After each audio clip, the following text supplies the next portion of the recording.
নমস্কাৰ মই আজি এটা বিশেষ কাৰণত আজি আহিব লগা হ'ল আপোনালোকৰ মাজলৈ বিশেষ কাৰণ এটা জনাবলৈ অসম হোমগাৰ্ড ডিপাৰ্টমেণ্টে যিটো আপোনালোকে যোৱা 25/11/2020 যিটো আপোনালোকে অসম হোমগাৰ্ড ৰিক্ৰুটমেণ্টে যিটো হোমগাৰ্ড ৰিক্ৰুটমেণ্ট পাতিছিলে তো তাত আপোনালোকে যিটো ইণ্টাৰভিউ পাতিছিলে তাত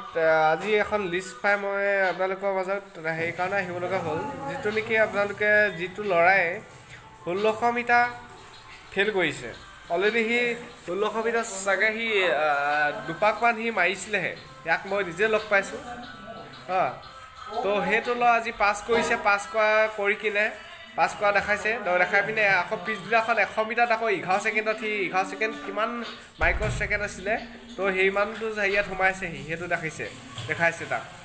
তো আপোনালোকে এইটো কিভাৱে এটা ৰিক্ৰুটমেণ্ট পাতিলে আমি গম নাপাওঁ কিন্তু এনেকুৱা কিয় কৰিছে আপোনালোকে আমাৰ এই নিবনুৱা ল'ৰাখিনিৰ লগত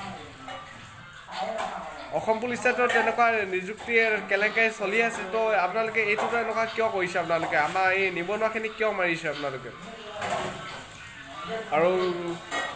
আপোনালোকে যদি পাতিবলৈ আছিলে তেনেহ'লে তো আপোনালোকে এইবাৰ ৰিক্ৰুটমেণ্ট পাতিব নালাগিছিলে তো ইভাগে তেনেহ'লে ল'ৰাবিলাক নিযুক্তি লৈ ল'ব লাগিছিলে তো আমি ইমান কষ্ট কৰি হাজিৰা কৰি কিনে আপোনালোকৰ ৰিক্ৰুটমেণ্ট পাতিছে গৈছোঁ এদিনো নহয় দুদিনকৈ গৈছোঁ আমি আপোনালোকৰ মাজলৈ গৈছোঁ কিমান কষ্ট কৰি গৈছোঁ পইচা লঘোণে ভোকে আমি গৈছোঁ আপোনাৰ গোটেই দিনটো ৰখি গধূলি সময়ত আমি ৰানিং কৰিব পাইছোঁ তো ইমান কষ্ট কৰি লঘোণে ভোকে ৰানিং কৰি আপোনালোকে এনেকুৱা কিয় কৰিলে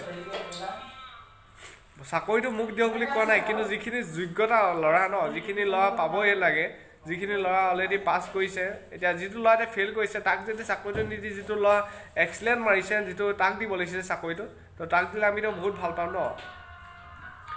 তো তেনেকুৱা আপোনালোকে কিয় কৰিছে আমি ধৰিব পৰা নাই কিন্তু আমি বহুত দুখ পাইছোঁ আপোনালোকৰ এইবিলাক কাণ্ডত